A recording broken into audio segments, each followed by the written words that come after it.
Le 4 septembre 476, un adolescent de 16 ans est contraint d'abandonner le trône. Son nom, Romulus Augustule. Ironie du destin, il porte le nom du fondateur légendaire de Rome. Et pourtant, sous son règne, l'Empire romain d'Occident disparaît. Ce jour-là, plus de 1000 ans d'histoire prennent fin. À son apogée, Rome dominait un territoire immense, des brumes de Bretagne jusqu'au désert de Syrie. Près de 5 millions de kilomètres carrés, un réseau de routes inégalé, une armée disciplinée, une administration sophistiquée. Pendant des siècles, Rome n'était pas seulement une puissance, elle était l'ordre lui-même. Mais aucun empire ne tombe en une seule journée. La chute de Rome fut lente, progressive, invisible pour ceux qui la vivaient. À la fin du IVe siècle, la pression s'intensifie aux frontières. À l'est, les Huns avancent comme une tempête. Leur violence pousse d'autres peuples à fuir. Les Goths demandent refuge à l'intérieur des terres romaines en 376. Rome accepte, mais elle échoue à les intégrer. La famine frappe. Les autorités abusent de leur pouvoir. Certains Goths doivent vendre leurs enfants contre de la nourriture. L'humiliation devient insupportable. La révolte éclate. En 378, à Andrinople, l'armée romaine subit l'une de ses plus grandes défaites. 2/3 des soldats périssent. L'empereur Valens meurt sur le champ de bataille. Ce n'est pas seulement une défaite militaire, c'est un choc psychologique. Rome découvre qu'elle peut être brisée. L'empereur Théodose tente d'apaiser la situation. Il autorise les Goths à s'installer à l'intérieur de l'Empire. Ils conservent leur chef, leur identité. Certains rejoignent l'armée romaine. Mais cette cohabitation fragile ne repose pas sur une véritable unité. Elle repose sur la nécessité. Après la mort de Théodose, l'Empire est définitivement divisé entre Orient et Occident. L'Est, plus riche, plus urbanisé, plus stable. L'Ouest, plus rural, plus exposé, plus fragile. Cette division administrative, efficace à court terme, affaiblit progressivement l'Occident. Puis vient Alaric, ancien officier romain devenu roi des Wisigoths, déçu, méfiant.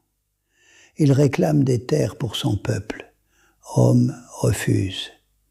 En 410, après plusieurs sièges, il entre dans Rome. La ville éternelle est mise à sac.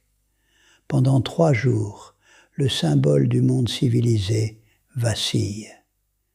Même si les destructions restent limitées comparées à d'autres guerres antiques, l'impact moral est immense.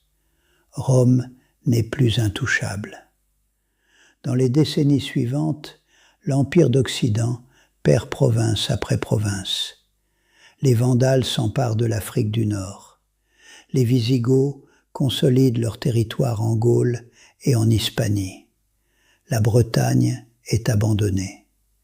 Les frontières s'effacent. L'autorité centrale se dissout. Les causes sont profondes.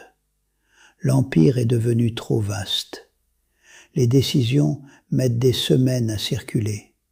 Les gouverneurs locaux gagnent en autonomie. La coordination militaire devient complexe. L'économie se fragilise. Le modèle romain reposait sur l'expansion.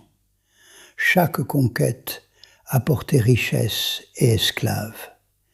Mais lorsque l'expansion cesse, la mécanique se grippe. Moins d'esclaves, moins de production, moins de recettes fiscales.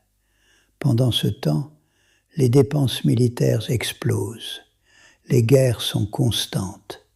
barbares aux frontières, rivalités internes, usurpateurs. L'État consacre l'essentiel de son budget à l'armée. Les infrastructures déclinent, les villes s'appauvrissent, le recrutement change. Rome intègre de plus en plus de mercenaires barbares, les foederati. Ces soldats servent pour le salaire, pas pour l'idée de Rome. Le lien civique se fragilise. La crise est aussi politique. Les empereurs deviennent jeunes, inexpérimentés, dépendants des généraux. La capitale est déplacée à Ravenne, loin de Rome. L'aristocratie accumule des fortunes immenses. Certains nobles possèdent plus de richesses que l'État lui-même. La corruption s'installe. La loyauté s'achète. La confiance disparaît. En 475, le général Oreste installe son fils Romulus sur le trône. Mais l'armée réclame des terres. Refus. Les soldats se soulèvent. Sous la direction d'Odoacre, ils déposent l'empereur. Romulus est épargné en raison de son âge. Odoacre envoie les insignes impériaux à Constantinople. Le message est simple. L'Occident n'a plus d'empereur. L'Empire romain d'Occident cesse d'exister. Pourtant, Rome ne disparaît pas. Son héritage traverse les siècles. Le droit romain structure encore nos systèmes juridiques. Le latin façonne les langues européennes. Les routes, les villes, les institutions, l'idée même d'État centralisé. Tout cela porte l'empreinte romaine. Mais l'histoire de Rome offre aussi une leçon universelle.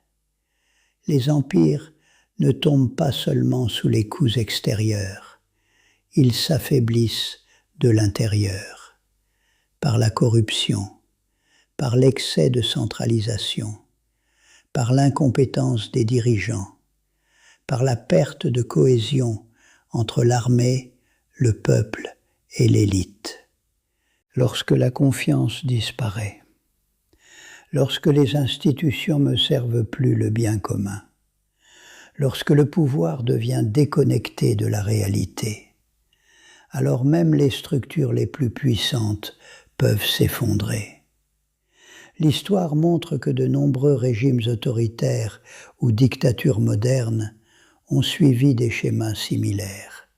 Expansion rapide, concentration du pouvoir, affaiblissement économique, corruption des élites, perte de légitimité et, finalement, fragmentation interne.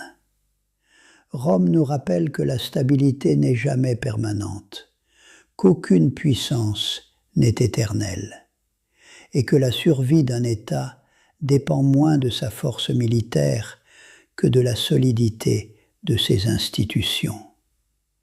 L'Empire est tombé en 476, mais son influence continue de façonner notre monde.